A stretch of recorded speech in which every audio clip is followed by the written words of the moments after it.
everyone, my name is Gabriella Ailstock and I'm going to be talking about glycolysis, respiration, and fermentation.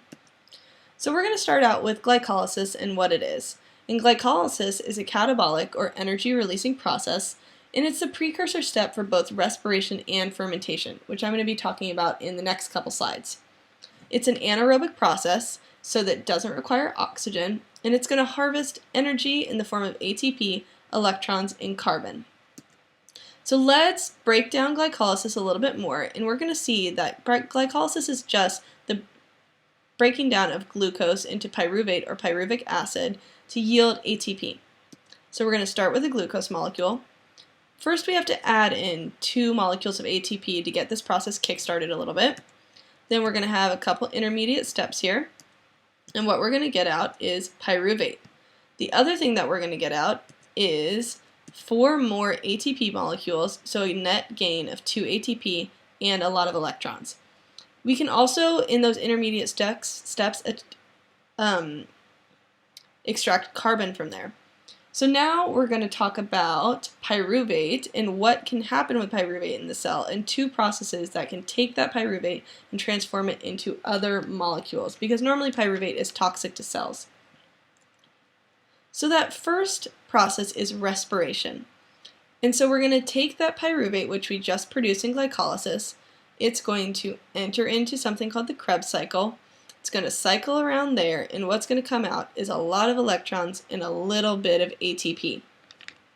Those electrons can then go and enter the electron transport chain, or the ETC, and what they do is they power an ATP synthase enzyme, which produces a massive amount of ATP from ADP to be used as energy in our cells. So let's look at aerobic respiration. We're going to start with that pyruvate molecule that we got out of glycolysis.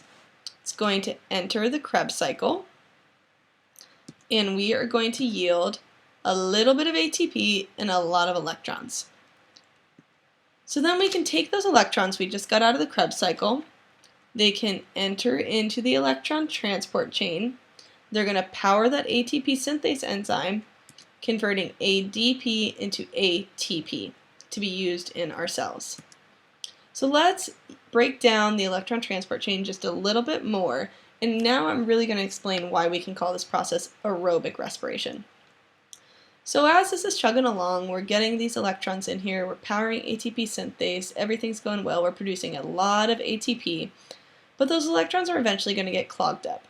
So how we solve that, and this is in mammals, humans, how we can solve this is we bring in oxygen through breathing and through respiration, aka aerobic or oxygen respiration. So those oxygen molecules, they can bind with the electrons, and it forms water. And that water, we can exhale it and continue to clear out that electron transport chain and continue to make ATP, which our cells need. So now we're going to talk about that other process that can take pyruvate and turn it into other forms.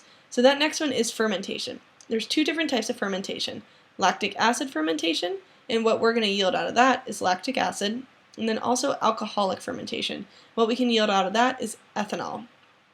They're both anaerobic processes, so again, not using oxygen, and they're really different from respiration.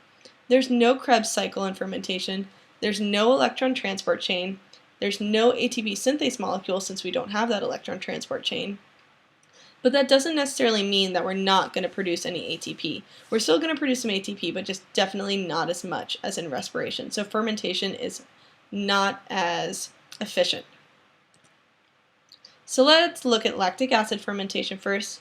We're going to take that pyruvate molecule, going to have an intermediate step, and get out lactate, or lactic acid. Then in the alcoholic fermentation, going to take another pyruvate molecule, we're going to have an intermediate step and get out ethanol. And these processes are used a lot. Obviously, alcoholic fermentation is used for things like beer and wine, all those yummy things in life. Lactic acid fermentation, we use that in our bodies, and that's how our muscles work. So let's put this all together. We have glycolysis and respiration that both produce energy in the form of ATP, electrons, and carbon. We also have fermentation, and that produces alcohols and acids.